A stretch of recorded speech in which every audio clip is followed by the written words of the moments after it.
വെള്ളം കുടിക്കുക. ഇത് ഖുർആന്റെ കൽപ്പനയാണ്. ഇതൊരു ഭൗതിക കാര്യമൊന്നുമല്ല. വഷ്റബു എന്നത് ഖുർആനിലുള്ളതാ. നിങ്ങൾ വെള്ളം കുടിക്കുക. ഏത് വെള്ളം കുടിക്കേണ്ടത്? പച്ചവെള്ളമാണ്.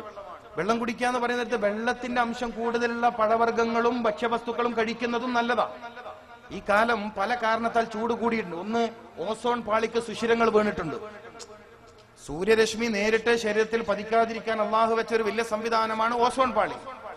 ഈ ഓസോൺ പാളിക്ക് CFC കോമ്പൗണ്ട് പോലത്തെ, ക്ലോറോഫ്ലൂറോ കാർബൺ പോലത്തെ മാരകമായ ചില വിഷവസ്തുക്കള് അന്തരീക്ഷത്തിൽ പടർന്ന് പൊന്തിയിട്ട് സുഷിരങ്ങൾ വീണിട്ടുണ്ട്. അതുകൊണ്ട് തന്നെ സൂര്യതാപം താങ്ങാൻ പറ്റുന്നതിനും അളവിൽ നമ്മളെ ബുദ്ധിമുട്ടിക്കുന്നുണ്ട്. ഒന്ന്. രണ്ടാമത്തത്, നമ്മുടെ പുതിയ കാലഘട്ടത്തിലെ ഒരു ബിൽഡിംഗ് നിർമ്മാണ രീതി എന്ന് പറയുന്നത് പൂഴിയും സിമെന്റും മെറ്റലുകളും കമ്പിയൊക്കെ ഉപയോഗിച്ചിട്ടാണ്. ഇത് സൂര്യതാപം കൊണ്ട് ചൂടാകും. ഈ ചൂടായത് അതിൽ രാത്രി കടന്നുറങ്ങുന്നവന് നന്നായിട്ട് എഫക്ട് ചെയ്യും. അങ്ങനെയും ചൂട്. പിന്നെ മാത്രമല്ല, സ്പൈസി ഫുഡാ നമുക്കിഷ്ടം. എരുകൂടിയ ചിക്കൻ, ചെമ്മീൻ, അയില പോലത്തെ ചൂട് ശരീരത്തിൽ കൂടുതൽ ഉണ്ടാക്കുന്ന ഭക്ഷ്യവസ്തുക്കളാണ് നമ്മൾ കൂടുതൽ ഉപയോഗിക്കുന്നത്. എണ്ണ കൂടുതൽ ചേർന്ന ഭക്ഷണങ്ങളാണ് നമ്മൾ കൂടുതൽ ഉപയോഗിക്കുക. അപ്പൊ ചൂട് പിന്നെയും.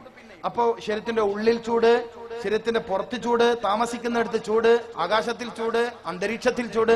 ടോട്ടലി ചൂട് വല്ലാതെ വർദ്ധിച്ച കാലത്ത് മാരകമായ രോഗങ്ങൾ വരും. ക്യാൻസർ അടക്കം മാരകമായ രോഗങ്ങൾക്ക് ചൂടിന്റെ വർധനവ് വലിയ കാരണമായിട്ടുണ്ട്. അള്ളാഹു നമ്മളെ കാത്തുരക്ഷിക്കട്ടെ. നമ്മൾ പറഞ്ഞു വന്നത് ഹൃദയാരോഗ്യത്തിന് വെള്ളം കുടിക്കണം എന്നതാണ്. ശുദ്ധമായ പച്ചവെള്ളം നന്നായി കുടിക്കുക. ഇതാണ് അതിലെ പ്രധാന പോയിന്റ്. പിന്നെ ജലാംശം കൂടുതലുള്ള പഴവർഗ്ഗങ്ങള്, കറിക്ക് ഉപയോഗിക്കുന്ന വസ്തുക്കളൊക്കെ ഉപയോഗിക്കാം. രാത്രി, പ്രത്യേകിച്ചും ചൂട് കാലമാണ്, രാത്രി നേരത്തൊക്കെയുള്ള ഭക്ഷണത്തിൽ പ്രത്യേകിച്ചും ഹൃദയശക്തി കുറഞ്ഞവർ, ഹൃദയ ബലഹീനർ, മസ്തിഷ്ക ബലഹീനർ, നരമ്പുമായി ബന്ധപ്പെട്ട തളർച്ച ഉള്ളവര് രാത്രി സമയത്തൊക്കെ നമ്മുടെ നാട്ടിൽ കിട്ടുന്ന വെള്ളരി അല്ലെങ്കിൽ കുമ്പളങ്ങ പോലത്തെ ഭക്ഷ്യവസ്തുക്കൾ കറിയായി ഉപയോഗിക്കുക. വെള്ളത്തിന്റെ അംശം കൂടുതലുള്ള ഭക്ഷ്യവസ്തുവാണ്. അങ്ങനെയൊക്കെ ശ്രദ്ധിക്കാൻ കഴിയുമെങ്കിൽ അത് നല്ലതാണ്.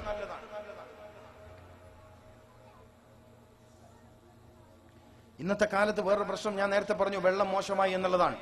കുഴപ്പങ്ങൾ വർദ്ധിച്ച കാലത്ത്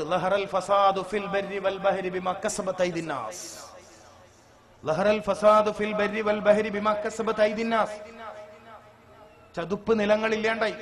നമ്മുടെ നാട്ടിലൊക്കെ അതേ പറയണത്, ചതുപ്പ് നിലങ്ങൾ ഇല്ലാണ്ടായി.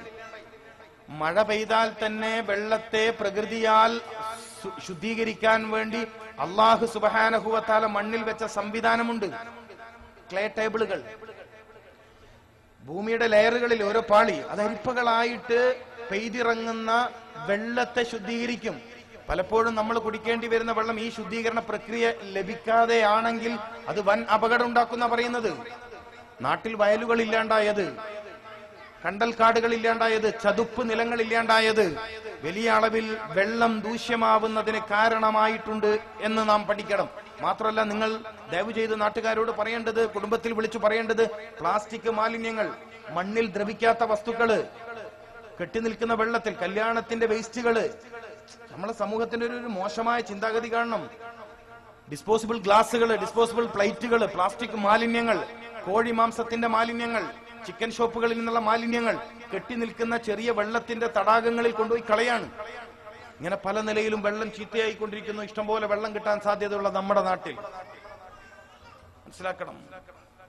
വെള്ളം മോശമാവുന്ന പ്രവർത്തികൾ, വെള്ളം മോശമാവാൻ കാരണമാകുന്ന പ്രവർത്തികളൊന്നും നമ്മളിൽ നിന്നും വരരുത്. വെള്ളം നിലനിൽക്കാൻ സഹായിക്കുന്ന കാര്യങ്ങൾ ചെയ്യണം.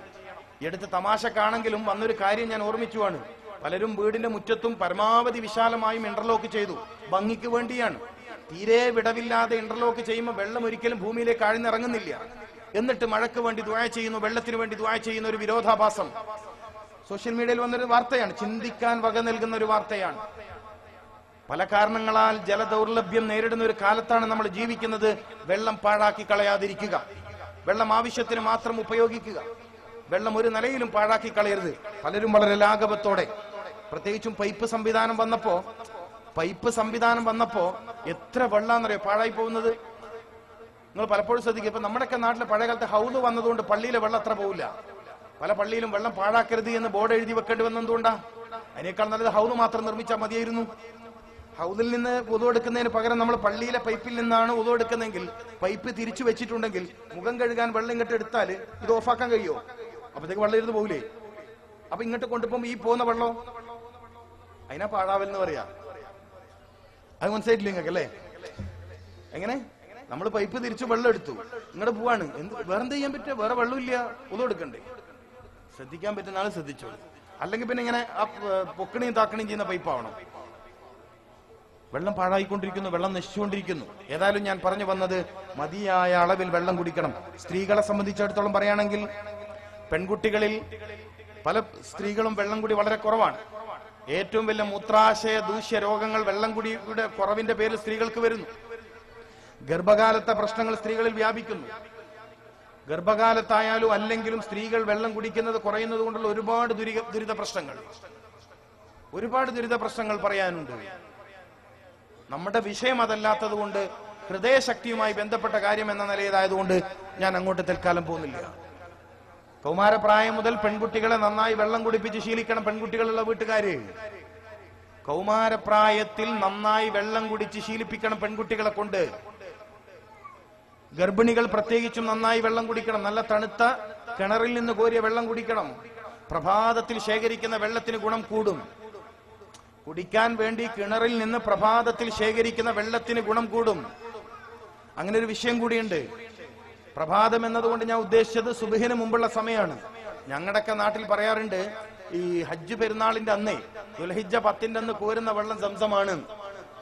നിങ്ങളും കേട്ടിട്ടുണ്ടാവും. ഇത് വിവരമില്ലാത്ത വർത്താനാണ്, നിങ്ങൾ ആരും വിലയിരുത്തണ്ട. ഇത് വിവരമില്ലാത്ത മനുഷ്യന്മാരുടെ വർത്താനാണ് നിങ്ങൾ വിലയിരുത്തണ്ട. ഭൂമിയിലെ ഓരോ ഘടകത്തിനും ഓരോ ദിവസങ്ങളിൽ പ്രത്യേക ഗുണങ്ങൾ ഉണ്ടാകും. നിങ്ങളെന്താ മനസ്സിലാക്കിയത്? വ്യാഴാഴ്ച അസ്തമിച്ച രാത്രി നിങ്ങളുടെ ശരീരത്തിന് ശക്തി കൂടും. ഞാൻ പറഞ്ഞാൽ വിശ്വസിക്കോ? നിങ്ങൾ വിശ്വസിച്ചാലും ഇല്ലെങ്കിലും ഒരു മനുഷ്യന്റെ ശരീരത്തിന് ഏറ്റവും ശക്തി കൂടുന്ന ദിവസം വ്യാഴാഴ്ച രാത്രിയാണ്. അതുകൊണ്ടല്ല നമ്മളെല്ലാം നാട്ടിലെ പള്ളിയിൽ നിന്ന് ഉസ്താമാരൊക്കെ വ്യാഴാഴ്ച രാത്രി നാട്ടിൽ പോണില്ലേ? നിങ്ങളൊന്നും മനസ്സിലാക്കില്ല. ഞാനൊക്കെ വെള്ളിയാഴ്ച രാത്രിയാണ്. നാട്ടുകാർക്ക് ഇത് അറിയാത്തതുകൊണ്ട് ഒരു പിന്നെ എപ്പം വെറുക്കുന്നേ, അവർക്ക് ഇനി ഇത് പറയേണ്ട ആവശ്യമില്ല.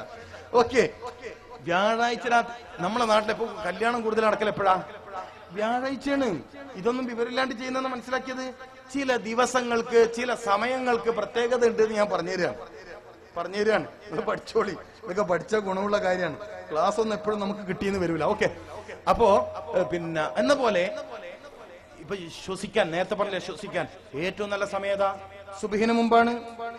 സുബഹിന് മുമ്പ് ഉണർവോടുകൂടി നന്നായി ശ്വാസോച്ഛ്വാസം ചെയ്താൽ നല്ല ഗുണമാണ്.